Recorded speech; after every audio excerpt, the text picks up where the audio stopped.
Alright, what's up guys? Ozric here, and we're back with classes in session. Today we're talking about dome spawns. This is part 1 of 2. Part 2 will be the power positions and the spots.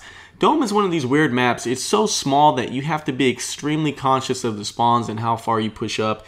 And if you do push up, you need to know where to look and when to start looking behind you.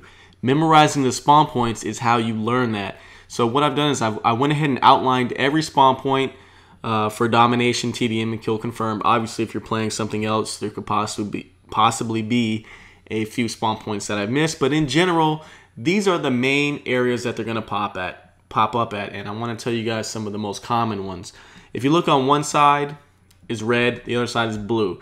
Now, that doesn't really mean anything. The key thing that you need to know is when you run into one of these areas, you know they're not going to spawn right there on top of you. You need to start checking the other points that are going to be in front of you, and if your teammates are occupying those spots, you need to start looking behind you. If you look on the red side, that number 1 right by the C flag is an extremely common spawn point.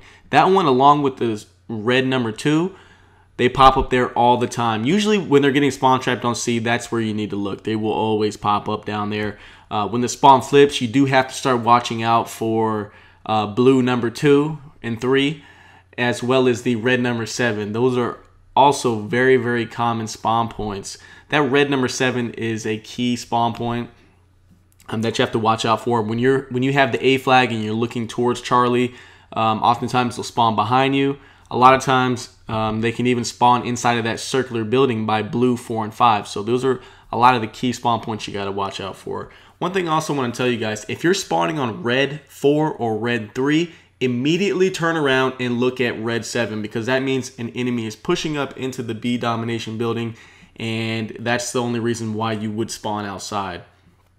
You know, just little things like that. Like if you spawn inside of the dome, you need to start checking right there by the A flag, or possibly right there coming out of the C dom area.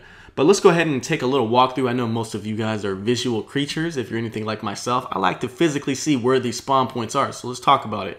Right there, blue number 1.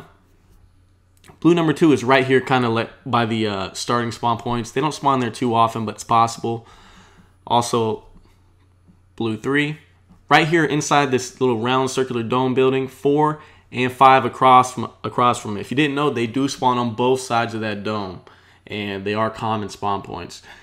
There's also some spawns right outside here, 6 and also 7, which are next to each other. They're kind of interchangeable. I haven't really noticed any patterns as to why they would spawn in 6 instead of 7 or 7 instead of 6. But let's go ahead and flip to the other side. Right here by C-Dom, there's a spawn point directly in the corner. This is extremely, extremely common. Red number 1.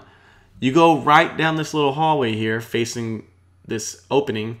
Number 2. Number 2 actually faces in towards Charlie. It's weird. Outside this little Jeep right here in the corner is 3, along with 4. Those are kind of interchangeable. I haven't noticed any difference as to why they spawn in one or the other. Right inside B domination, you got number 5 in the corner and number 6. Those are common spawn points for you. And you have number 7, extremely common. You need to be aware of this spawn at all times. But I hope this is helpful. Be on the lookout for more soon. Peace, guys.